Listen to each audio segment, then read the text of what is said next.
Oi, pessoal! Vamos à segunda parte da nossa aula 5. Vamos terminar o nosso texto número 5 sobre a trajetória da política ambiental no Brasil.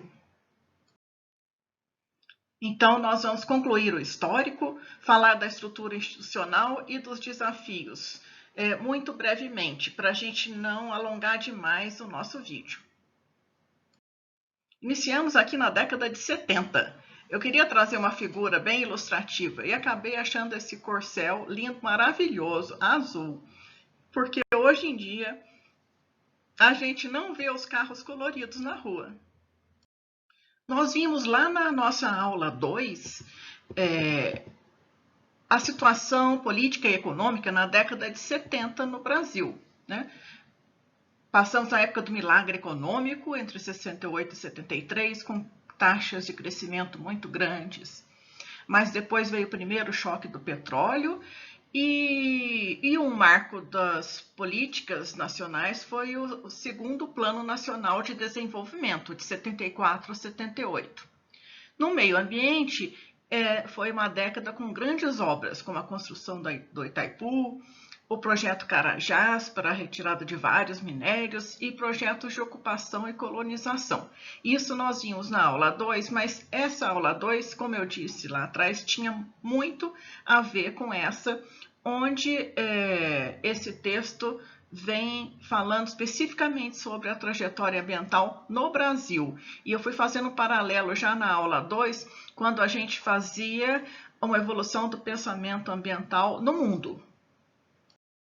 E no mundo, a primeira coisa que o nosso texto de referência chama atenção na década de 70 foi a apresentação desse relatório, conhecido como relatório Meadows, Limites do Crescimento, que refletia a preocupação ambiental sentida na época, principalmente por causa do grande crescimento industrial, populacional e a preocupação com falta de alimentos e de esgotamento dos recursos naturais, dada a escala da exploração e das atividades industriais que ocorreram logo em seguida da Segunda Guerra. E no Brasil? No Brasil, nós vimos que a década de 70 começa com a criação da Secretaria Especial do Meio Ambiente, nessa parte de meio ambiente, em 73. Em 76, o governo fez a primeira regularização de terras na Amazônia. E lembrando que já em 78 havia cerca de 14 milhões de hectares, ou 140 mil quilômetros quadrados de área desmatada na Amazônia. E em 10 anos, entre 78 e 88, isso vai mais que dobrar. Então, chegamos na década de 80. Olha só como eram os computadores. Em que vocês estariam mexendo se o computador fosse na década de 80? Era o início dos computadores. Eles vinham com aquela tela preta e uns numerozinhos azuis brilhantes ou verdes, que eu acho que vocês nunca viram ao vivo. E é engraçado que um designer colocou, se o iPhone tivesse sido criado na década de 80, olha a cara que ele teria, dado o estado do design dos outros computadores. E realmente, no mundo, foi uma década de muito avanço nessa parte da tecnologia, né, com as empresas grandes, o IBM, Macintosh, Apple, surgiram os videocassetes, e a década termina com a queda do Muro de Berlim, que traz um certo otimismo no mundo, com o fim da Guerra Fria. Agora, no Brasil, foi uma década muito difícil, que ainda se sentia os efeitos da crise do petróleo, recessão, inflação, que chegou a 211% ao ano em 83. Foram as décadas que começaram os planos para tentar planos econômicos para tentar debelar a inflação, o plano cruzado, o plano Bresser, o plano verão. Quem viveu a década de 80 lembra muito bem. Acho que no Brasil o que mais marcou as pessoas na década de 80 foi a inflação. E o meio ambiente veio com muitas tentativas de revisões e institucionalizações e avanços, porque a Política Nacional do Meio Ambiente é de 1981 e nós vamos ver que até hoje o Sistema Nacional de Meio Ambiente que foi montado, ele é feito com base nessa política de 81. Em 85 veio o Ministério do Desenvolvimento Urbano e Meio Ambiente.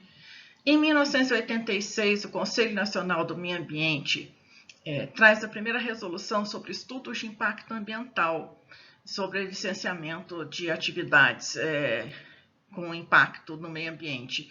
Isso também é uma coisa que vai perdurar durante muitas décadas e a gente ainda discute estudo de impacto ambiental, a melhor forma de fazer. Veio a Constituição de 88 e aí a autora do nosso texto destaca a atuação de uma frente verde na Constituinte, que foi fundamental para que fosse incluído um capítulo inteiro sobre meio ambiente na Constituição. E a década termina com esse programa Nossa Natureza, que ele junta 3 velhos conhecidos nossos, que nós vimos na primeira aula, que foram a SUDEP, o órgão relacionado à pesca, a SUDEVIA, sobre a borracha, e o IBDF. E isso dá origem ao IBAMA. Relembrando que nós vimos também essa figura da área do Programa Grande Carajás na década de 80. Nós vimos também que na década de 80 surge esse movimento em favor de reservas extrativistas e assentamentos extrativistas para lidar com a população que vivia na Amazônia dessa atividade extrativa e que vivia junto a outros colonos, e havia uma população que havia crescido na Amazônia de trabalhadores rurais, seringueiros e indígenas. Então, chegamos na década de 90, como eu escolhi um carro para a década de 70, eu trouxe esse o Chevrolet, o Monza, que apesar de ter sido lançado ainda na década de 80, foi um carro dos mais vendidos na década de 90. E eu acho muito legal de ver a evolução das formas e das cores desses nossos carros.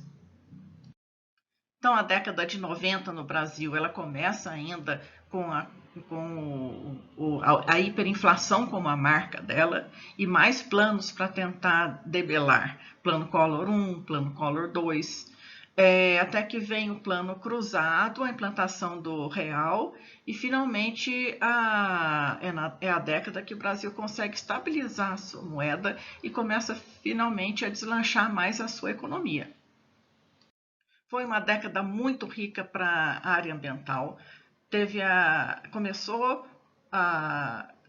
Tinha uma Secretaria de Meio Ambiente na Presidência da República, que no ano da Rio 92 vai ser transformado em ministério, e aí vem finalmente o Ministério do Meio Ambiente. Um dos primeiros programas grandes do Ministério foi o Programa Piloto para a Proteção das Florestas Tropicais do Brasil, que já era direcionado a lidar com a questão do desmatamento na Amazônia. E a Lei de Crimes Ambientais, que é um marco importante da nossa legislação nessa década. E nós vimos, então, que em 90 e 2000 já se pode reparar no que se chamou de arco do desmatamento, que é o reflexo de todo esse processo de ocupação que se fez sentir em uma faixa especial da região amazônica, e destacada em laranja, onde teve projetos primeiro de colonização em pequenos agricultores, sendo depois substituído por uma outra geração de proprietários com maior capital, maiores áreas de ocupação. Bom, chegamos na década de 2000, aí sim vocês já começam a ver alguma coisa. É a década que provavelmente a maioria de vocês nasceu, e uma marca da infância de vocês deve ser os DVDs infantis. Com certeza todo bairro no Brasil tinha sua loja de alugar DVD. Então, na década de 2000, já estávamos no Plano Real 2, né, seguido a estabilidade, mas com a crise financeira de 99, o Brasil recorreu novamente ao Fundo Monetário Internacional, adotou um sistema de metas inflacionárias e a década termina com uma crise de energia, com o aumento da demanda, escassez de chuva e baixos níveis de investimento. Tudo isso causou o que a gente conheceu como apagão. Aí vem o governo Lula de 2003 a 2010 e novas mudanças institucionais, e alguns marcos como Bolsa Família, o Programa de Aceleração do Crescimento, mas mantendo algumas medidas econômicas, como o sistema de metas, e também, de novo, termina com uma crise mundial econômica de 2008 e 2009. Nos anos 2000, nós temos um novo conceito que não venha substituir o de desenvolvimento sustentável, mas o PNUMA promove essa denominação da economia verde, como nós vimos nos paradigmas ambientais, né? Que é a promoção de uma economia de baixo teor de carbono, até porque é uma marca dos anos 2000 também, esse aumento da preocupação com a mudança climática causada por gases de efeito estufa, entre os principais o gás carbônico. Então, na década de 2000, foram criadas várias legislações importantes. Foi uma década que continuou o avanço. Essa década, na verdade, ela pegou o gancho das evoluções institucionais da década anterior e avançou em várias legislações, começando no ano de 2000, com a criação do Sistema Nacional de Unidades de Conservação, que foi muito importante, a Agência Nacional de Águas, temos a Conferência Rio+10, depois a criação do Serviço Florestal Brasileiro, a criação do Instituto Chico Mendes para a Conservação da Biodiversidade, a Política Nacional sobre Mudança do Clima, Política Nacional de Resíduos Sólidos. Vem a Conferência Rio+20 e nesse ano também o novo Código Florestal. E eu destaco ainda a Política de Gestão Ambiental e Territorial em Terras Indígenas, que tem muito a ver com o paradigma do etnodesenvolvimento que a gente, inclusive, discutiu no nosso encontro passado. Na aula 1, na parte A dessa mesma aula, a gente viu os antecedentes do nosso Código Florestal atual. A gente viu o Código Florestal de 34 e o de 65. Então, em 2012, nós temos um novo Código Florestal, que foi negociado durante muito tempo também no Congresso Nacional. Foi um projeto que foi muito debatido. E ele manteve algumas coisas já previstas no Código de 65, como a área de preservação permanente, as APPs, e a reserva legal. Então, com esse novo código, o que muda para o produtor rural? É esse código que institui o cadastro ambiental rural, uma ferramenta importante para regularização fundiária das terras, que a gente tem visto em todas essas aulas, que está na base de muitos conflitos e é fundamental estabelecer o direito de propriedade para a gente conseguir ter uma boa governança de terras. É a base da boa governança de terras, a definição dos direitos de propriedade. E é isso, o cadastro ambiental rural ele passa a ser um instrumento para isso. Outro instrumento é a área de preservação permanente e a reserva legal, que eles continuam, e o cadastro ambiental rural vai permitir que o produtor coloque qual é a sua APP e qual é a sua reserva legal. E veja se ele está dentro do limite da lei, não está, se precisa fazer alguma compensação ambiental, se precisa se adequar com alguma coisa.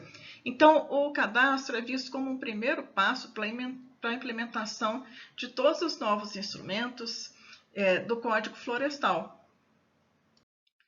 Mas já por ocasião do lançamento do Código Florestal, já se concedeu a anistia a alguns produtores que não estavam de acordo com o regulamento anterior.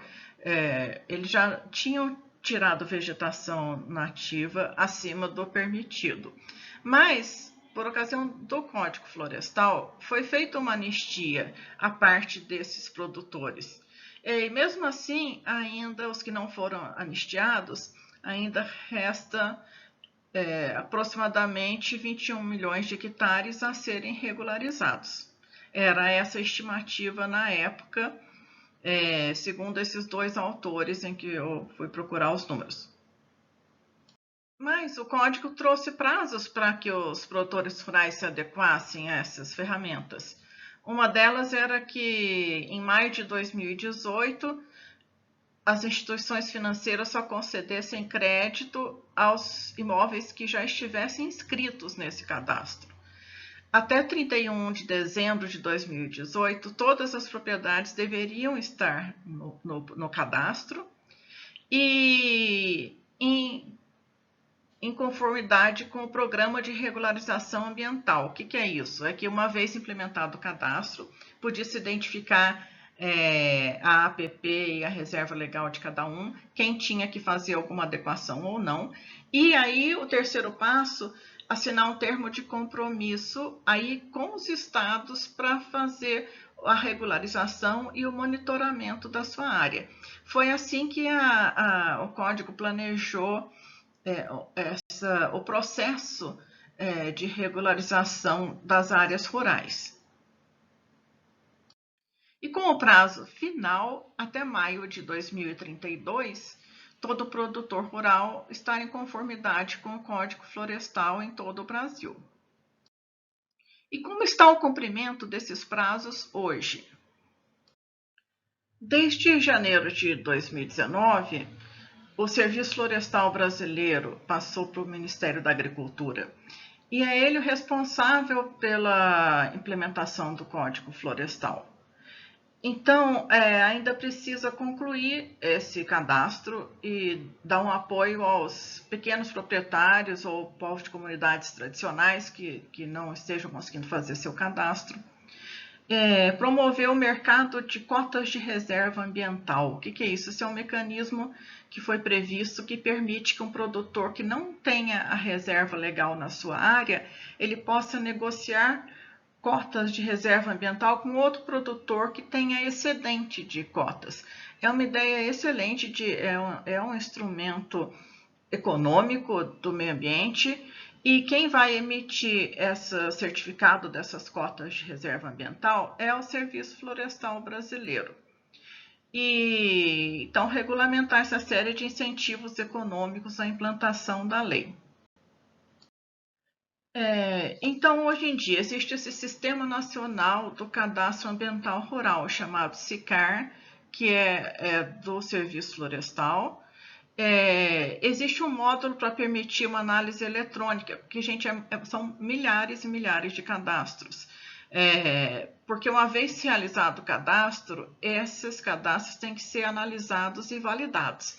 Então, o Serviço Florestal vem estudando uma forma eletrônica de validação desses cadastros para acelerar essa fase. E estão em fase piloto dessa análise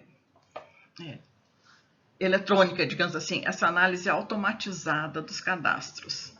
Então, o Cadastro Ambiental Rural não foi implementado até o final de 2018, mas ele está, sim, em implementação. É interessante, o nosso novo Código Florestal, ele é bem detalhado e traz vários instrumentos.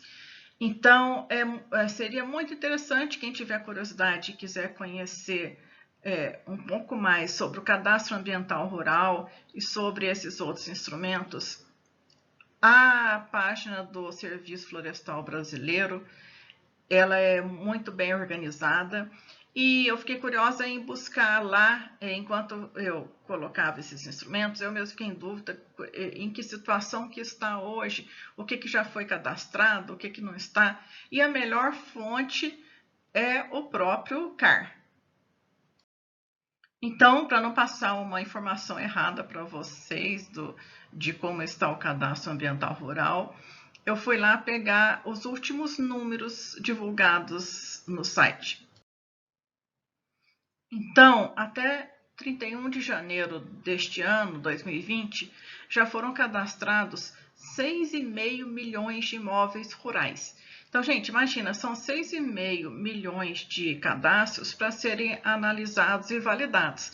Então, é por isso que se está testando uma ferramenta automatizada para fazer isso. Senão você tem que pôr um batalhão de gente para ficar analisando os cadastros, porque o cadastro, quem faz é o próprio agricultor, entra no computador e preenche, é tudo automatizado, ele manda fotos ou registros GPS da sua propriedade, e também porque variam muito os instrumentos que cada proprietário teve para fazer a sua foto, o seu registro da área, tem uma quantidade de sobreposições. Então, são todas essas coisas que a validação do CAR vai ver e regularizar. Então, a área total, veja bem, já tem 543 milhões de hectares inseridos. Então, não é qualquer instrumento ambiental nesse país não é uma coisa fácil de aplicar. Isso fica muito óbvio quando a gente vê os números de um cadastro desse tipo. Bom, então, passamos para o terceiro ponto do nosso texto, que é sobre a estrutura institucional do meio ambiente na atualidade. Lembrando que essa na atualidade ela reflete a situação em 2015. Em 2020, a gente teve uma série de ajustes por causa do novo governo e projetos de lei. Então, mas, grosso modo, as instituições do arcabouço do Sistema Nacional do Meio Ambiente, vocês vão ver que continuam as mesmas. Pode ter alteração na forma, na estrutura dos seus órgãos, mas não do sistema como um todo, ainda não foi feita uma alteração. Então, começando que na verdade, esse subtítulo Federalismo e Meio Ambiente, ele é usado em todo o item 3 do capítulo. Porque a nossa questão federativa, ou seja, a gente tem 3 níveis de governo, federal, estadual e municipal, isso faz com que a administração das questões ambientais seja mais complexa ainda, porque a gente tem um país enorme e vários níveis, e todos são entes da federação, cada um com suas responsabilidades e deveres e alguns compartilhados. Então, é por isso que destaca a nossa autora, as políticas ambientais federais dependem da adesão dos demais entes da federação. A Constituição define competências de cada esfera. A criação de leis ambientais é uma competência compartilhada entre União, Estados e Distrito Federal. Os municípios também podem legislar, mas apenas localmente e sem contrariar legislações estaduais e federais. Mas então, nós temos que a atuação em matéria administrativa ambiental é uma competência comum, de União, Estados e municípios. Em 2011, foi feita uma lei complementar que veio a ajudar a dirimir alguns conflitos, porque é lógico que existiam zonas cinzentas entre as competências, porque é natural que exista, porque os problemas ambientais eles são multidisciplinares, e multifacetados. Então, nem sempre é claro qual que é o órgão que é o primeiro responsável por aquela questão. Essa lei buscou fazer isso, e particularmente em relação aos licenciamentos ambientais, que existiam alguns problemas que a autora cita, vou mostrar logo em seguida. Então, essa lei fixou normas de cooperação entre os entes da federação e buscou definir quais eram as atribuições específicas de cada ente, quais eram as comuns, e previu alguns instrumentos de cooperação para melhorar essa fluidez. Por quê? O que motivou, como eu disse, os conflitos que existiam antes? Haviam multas, por exemplo, cumulativas. Um empreendedor podia receber uma multa federal, uma estadual e uma municipal, tudo ao mesmo tempo. Eram diversas sanções administrativas. Essa lei veio a tentar dirimir isso, né, de forma que o empreendedor respondesse a um órgão. As consequências de deixar esse tipo de conflito é a insegurança jurídica e a ineficiência do sistema como um todo. Então, por exemplo, nessa lei complementar, está dito que o empreendedor tem que se sujeitar ao julgamento, ao crivo de um órgão, uma esfera. E os outros componentes podem se manifestar, mas a autorização e o julgamento de uma questão de licenciamento tem que ter o seu locus específico. Mesmo assim, segundo nosso autor, ainda restaram pontos polêmicos no processo de licenciamento ambiental, que, por exemplo, os estados eles ainda teriam um rol muito amplo de funções de licenciamento e que os estados conseguem intervir ainda de forma muito fácil nas competências municipais, porque os estados é que conceituam o que é um impacto local nos empreendimentos. Entre os instrumentos para cooperação estão convênios, acordos, comissões tripartites, tipo União, Estado, Município, o uso comum de fundos públicos e privados ou constituir fundos por mais de um ente da União, a delegação de atribuição de um ente a outro, são todas formas de tentar fazer com que flua melhor o funcionamento do sistema. São responsabilidades da União. Então, formular, executar e fazer cumprir a política nacional do meio ambiente.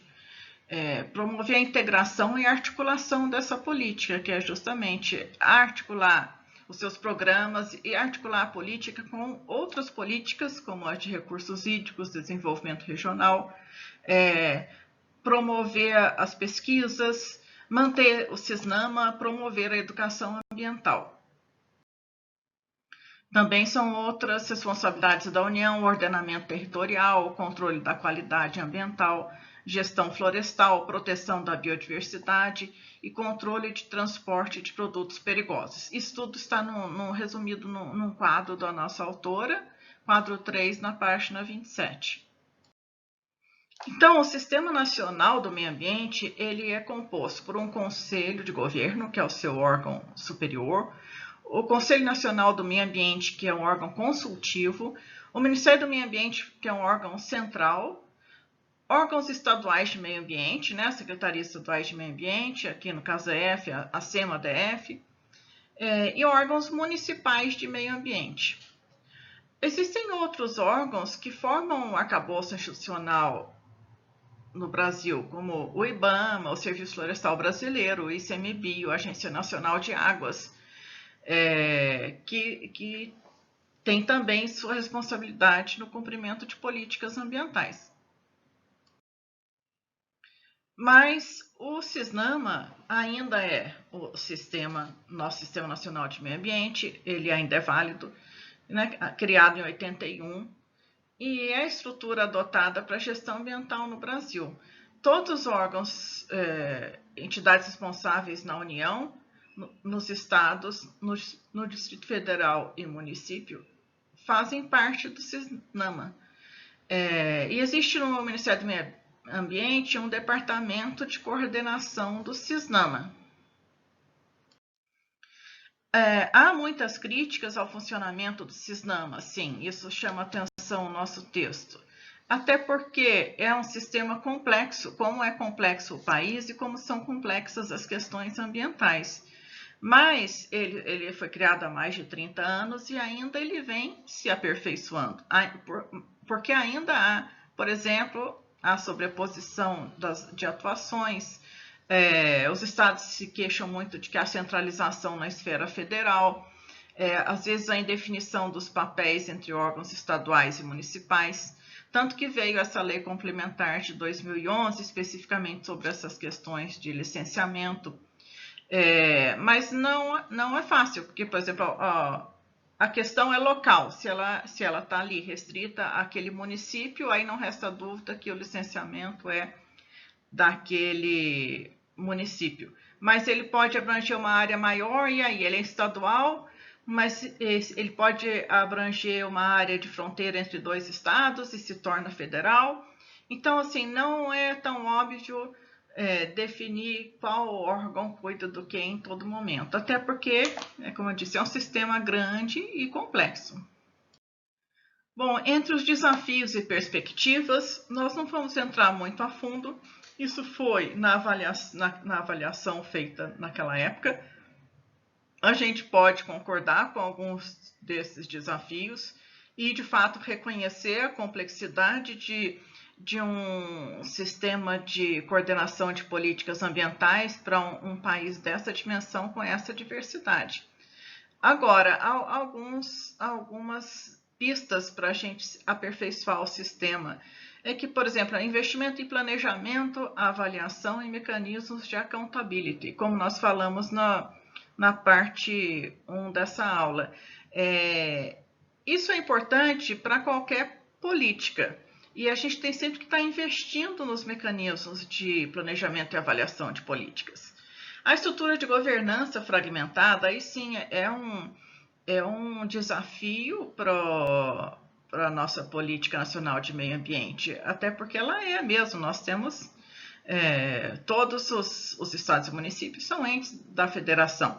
Isso está na estrutura da nossa federação. Então, é um desafio, tem que encarar esse desafio e ver qual a melhor forma de organizar. O federalismo ambiental, que ela coloca até como título de todo o item 3, é uma estrutura institucional complexa, que dificulta essa condução. E é uma sugestão que dá a autora estabelecer uma agenda nacional. Isso que não seja importante a agenda internacional. Ela cita os acordos internacionais e o clima, mas que o Brasil não pode deixar de ter a sua própria agenda nacional. E cita alguns temas como o saneamento básico, a poluição de corpos d'água, a destinação do lixo urbano, porque existem problemas ambientais que são próprios nossos. E as duas perguntas da aula 5 são: resuma, nas suas palavras, uma história do nosso Código Florestal. Nós vimos que estamos no nosso 3º Código Florestal. E quais os principais pontos, inovações que cada um trouxe. E explicar um pouquinho do CISNAMA, como você entendeu o que é o CISNAMA e a sua composição. E final da aula. Isso é para mostrar para vocês que, como tenho aqui esses gatinhos impacientes, doidos para que acabe a aula, que vêm aqui sentar nos meus papéis. É assim que eu estou, às vezes, quando estou terminando de preparar a aula para vocês. Muito obrigado por acompanhar esse vídeo até aqui e até nosso encontro de quarta-feira.